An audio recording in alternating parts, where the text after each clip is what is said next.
নমস্কার বন্ধুরা, news today চ্যানেলে আপনাদের সবাইকে স্বাগত।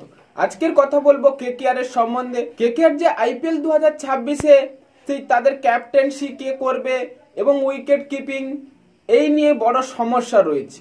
তাই সেখানে সেই কেএল রাহুলের ওপর ঝাঁপিয়েছিল কেকেআর, কিন্তু দিল্লি ক্যাপিটালসের সেই কেএল রাহুলের পরিবর্তে যে চাহিদাটা এবার দিল্লি ক্যাপিটালস করেছে সেটা হজম করতে পারছে না কেকেআর ম্যানেজমেন্ট। কারণ সেই দিল্লি ক্যাপিটালস কেএল রাহুল দুর্দান্ত ফর্মে রয়েছে এবং টিম ইন্ডিয়ার হয়েও দুর্দান্ত ফর্ম দেখাচ্ছে, কিন্তু কেএল রাহুল যদি দিল্লি ক্যাপিটাল ছেড়ে দেয় তাদের অনেকটাই অভাব ঘাটতি পূরণ করতে হবে সেই কেকেআর এর ক্রিকেটার দিয়ে। কারণ কেএল রাহুলের পরিবর্তে সেই কেকেআর এর রিঙ্কু সিং, যে কিনা ম্যাচ ফিনিশিং পারি খেলতে পারেন, এবং মিস্ট্রি স্পিনার সেই বরুণ চক্রবর্তীকে চাইছে। এটা কেকেআর ফ্যানরাও কোনোদিন চাইবে না, বা ক্রিকেট ম্যানেজমেন্ট যারা কেকেআর ম্যানেজমেন্টে বসে আছে তারা কিভাবে চাইবে।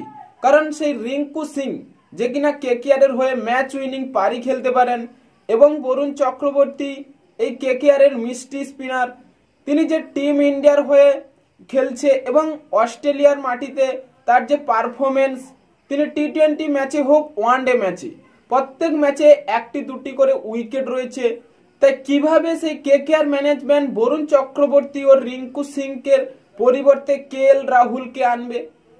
কারণ এক ক্রিকেটারকে চাইলে হয়তো কেকেআর দিতে পারতো, কিন্তু দুটো স্টার প্লেয়ারকে কেকেআর থেকে যাবে এটা কোনোদিন সম্ভব নয়। কেকেআর ফ্যানরাও চাইবে না এবং ম্যানেজমেন্টরাও চাইছে না। কারণ দিল্লি ক্যাপিটাল যে দাবিটা করেছে সেটাই মানা যায়। কারণ দিল্লি ক্যাপিটালস বলছে যে তোমাদের তিনটি অভাব রয়েছে, সেই ক্যাপ্টেন্সি কে করবে, উইকেট কিপিং এবং ওপেনিং, সব দিক থেকেই মিটে যাবে সেই কেএল রাহুলকে পেলে। কিন্তু তার পরিবর্তে আমরা দুটো ক্রিকেটার চাইছি, কারণ তোমাদের এক ক্রিকেটারের মধ্যে তিনটি ফরম্যাটের অভাব পূরণ হবে। তাই আমাদের রিঙ্কু সিং এবং বরুণ চক্রবর্তীকে যদি দিয়ে দেওয়া হয় তাহলে আমরা কেএল রাহুলকে ছাড়তে রাজি আছি। হ্যাঁ বন্ধুরা, আপনাদের কি মনে হয়, কেকেআর কি এই ডিলের মধ্যে তারা খুশি হবে? কেএল রাহুলের পরিবর্তে কি কেকেআর এর এই দুই স্টার ক্রিকেটারকে দেবে? তাই এক্ষুনি আপনাদের মতামত কমেন্ট বক্সে লিখে জানিয়ে দিন এবং চ্যানেলটি সাবস্ক্রাইব করে আমাদের পাশেই থাকুন। ভিডিওটি শেষ পর্যন্ত দেখার জন্য আপনাকে অসংখ্য ধন্যবাদ।